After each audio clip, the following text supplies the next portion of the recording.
भूरे रंग का फव्वारा। एक गांव में एक लड़का रहता था। एक दिन टहलते हुए वो गांव के बाहर के जंगल में गया। वहां उसे उदास कराहने की आवाज सुनाई दी।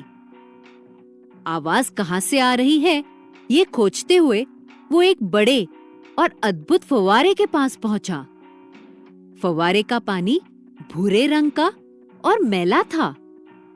वो पीड़ित स्वर पानी से आ रहा था। बड़े अचरज से उसने पानी के ऊपर रहा मैल हाथ से दूर किया। उसे अंदर भूरे रंग की मछलियां गोल गोल घूमते हुए धीरे से तैरती नजर आई।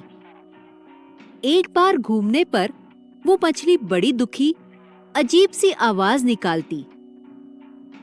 आश्चर्यचकित हुए उस लड़के ने मछली पकड़ने के लिए पानी में हाथ डाला तो उसका कोहनी तक का हाथ भूरे रंग का हो गया था।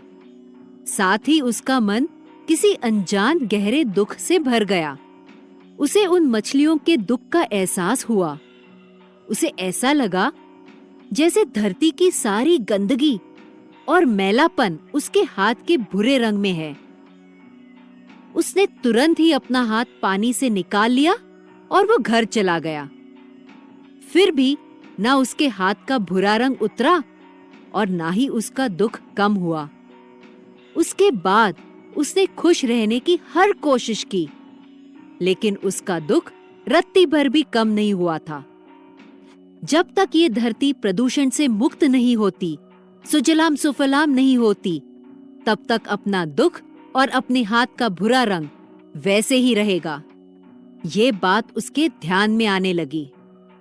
उसने खुद से कहा, धरती खुश तो जिंदगी मजेदार। बस उसी पल से उसने अपना परिवेश, अपना शहर साफ रखने का प्रयास शुरू किया। औरों को भी स्वच्छता का महत्व समझाने लगा। पेड़ पौधों की परवाह करने के साथ साथ उसने नदी नालों को भी साफ रखना शुरू किया, मानो उसने स्वच्छता का व्रत लिया हो। धीरे धीरे उसे इस काम में अपेक्षित सफलता मिलने लगी।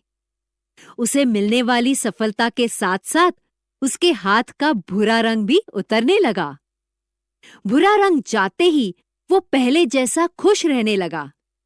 उसके मन पर रहा दबाव, बोझ भी गायब हो गया। फिर उसे उस अद्भुत फव्वारे की याद आई। तुरंत ही वो वहां चला गया। रास्ते में ही उसे मछलियों के खुशनुमा स्वर सुनाई दिए और पानी की संतुष्ट झरझर सुनाई दी। वो आश्चर्य और खुशी से भर गया और दौड़ते हुए फव्वारे के पास पहुंच गया।